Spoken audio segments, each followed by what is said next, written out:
بسم اللہ الرحمن الرحیم نحمدہ و نصلی علی رسولہ الکریم۔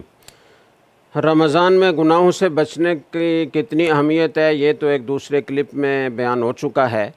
ان گناہوں میں سے ایک گناہ غیبت ہے، اور یہ ایسا گناہ ہے کہ ہمارے معاشرے میں اتنا عام ہو گیا ہے کہ بعض اوقات آدمی کو دھیان بھی نہیں ہوتا اور آدمی غیبت میں مشغول ہو جاتا ہے، یا غیبت کرنے میں یا غیبت سننے میں، جبکہ غیبت کرنا بھی حرام ہے، غیبت سننا بھی حرام ہے۔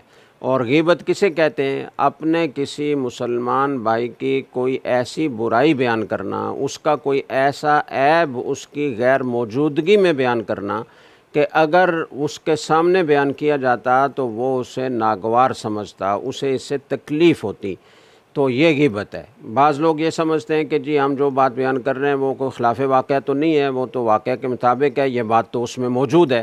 آپ صلی اللہ علیہ وسلم سے یہ سوال پوچھا گیا کہ یا رسول اللہ، اگر وہ بات جو ہم بیان کر رہے ہیں وہ اس میں واقعتاً موجود ہو، تو آپ نے فرمایا کہ جبھی تو غیبت ہے، اگر اس میں موجود ہی نہ ہو تو پھر تو وہ بہتان ہو جائے گا، جو اس سے بھی بڑا گناہ ہے۔ تو یہ غیبت کتنا بڑا گناہ ہے، یہ غیبت بہت بڑا گناہ ہے، اس پر وعیدیں نازل ہوئی ہیں۔ قرآن کریم میں اللہ تعالیٰ نے فرمایا ایحب احدکم ان یأکل لحم اخیہ میتا فکرہتموہ، فرمایا کہ کیا تم میں سے کوئی آدمی اس بات کو پسند کرتا ہے کہ وہ اپنے مردہ بھائی کا گوشت کھائے؟ یعنی غیبت کرنا اپنے مردہ بھائی کے گوشت کھانے کے مترادف ہے۔ اسے تو تم ناپسند کرتے ہو، تو پھر غیبت کیوں کرتے ہو؟ اپنے مردہ بھائی کا گوشت کھانے میں کیوں مشغول ہوتے ہو؟ یہ تو قرآن کریم میں ہے۔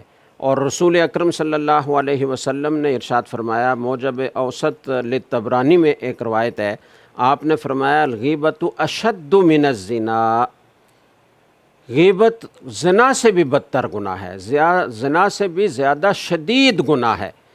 قیل وکیف، آپ سے پوچھا گیا کہ کیسے غیبت زنا سے زیادہ بڑا، زیادہ شدید گناہ کیسے ہے؟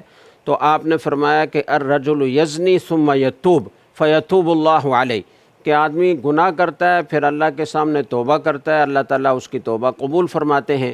لیکن وَإِنَّ صَاحِبَ الْبِدْعَةِ لَا يُغْفَرُ لَهُ حَتَّى يَغْفِرَ لَهُ صَاحِبُهُ، غیبت ایسا گناہ ہے کہ وہ اللہ سے معافی مانگنے سے معاف نہیں ہوگا۔ جس آدمی کی غیبت کی ہے اپنے بھائی کی، اپنے ساتھی کی، جس کی غیبت کی ہے، جب تک وہ معاف نہ کرے اللہ کی طرف سے معافی نہیں ملے گی۔ تو اس اعتبار سے یہ زنا سے بھی زیادہ بدتر اور زیادہ شدید تر گناہ ہے۔ یہ غیبت اتنا بڑا گناہ جس کو رسول اکرم صلی اللہ علیہ وسلم زنا سے اشد قرار دے رہے ہیں، جس کو اللہ تعالیٰ اپنے مردہ بھائی کا گوشت کھانے کے مترادف قرار دے رہے ہیں، ہم روزے کی حالت میں بھی اگر اس سے نہ بچیں تو پھر کب بچیں گے؟ روزہ تو اسی مشق کے لیے دیا گیا ہے کہ تاکہ ہم گناہوں سے بچنے کی مشق کر لیں اس مہینے میں، تاکہ باقی مہینوں میں بھی ہمیں اللہ تعالیٰ گناہوں سے بچائیں۔ تو خاص طور سے رمضان میں غیبت کرنے سے بچنا چاہیے۔ ایک اور روایت مجھے یاد آ رہی ہے، رسول اکرم صلی اللہ علیہ وسلم کے سامنے دو خواتین کا قصہ پیش کیا گیا کہ حضرت ان کو روزہ اتنا شدید لگا ہوا ہے کہ وہ بہت زیادہ مشقت میں ہیں، آپ نے توجہ نہیں فرمائی۔ کچھ دیر کے بعد پھر دوبارہ آپ سے عرض کیا گیا کہ یا رسول اللہ وہ مرنے کے قریب ہو گئی ہیں۔ آپ صلی اللہ علیہ وسلم نے کہا کہ ان کو بلاؤ۔ وہ آئیں تو آپ نے فرمایا کہ اس طشت میں قے کرو۔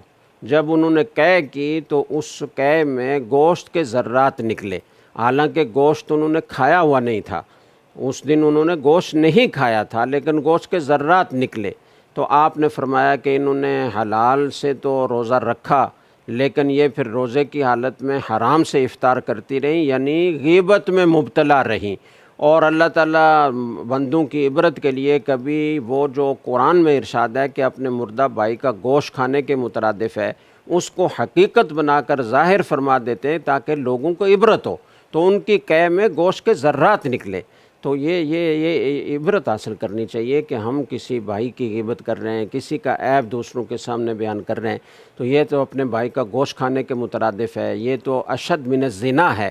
تو ان وعیدوں کا استحضار رکھیں ہر وقت، تاکہ ہمیں ہر وقت اللہ تعالیٰ اس گناہ سے بچائے رکھیں، اور خاص طور سے رمضان میں اس سے بچنے کا اہتمام کرنا چاہیے، تاکہ یہ مشق ہمیں حاصل ہو جائے کہ غیبت سے بچ کر بھی زندگی گزاری جا سکتی ہے، اور ہماری زندگی پر کوئی اس سے منفی اثر نہیں پڑے گا، مثبت اثر پڑے گا۔ تو یہ مشق ہو جائے گی رمضان کے مہینے میں، تو باقی مہینوں میں بھی اس گناہ سے بچنا آسان ہو جائے گا۔ اللہ تعالی ہمیں اس کی توفیق عطا فرمائے۔ وآخر دعوانا ان الحمد للہ رب العالمین۔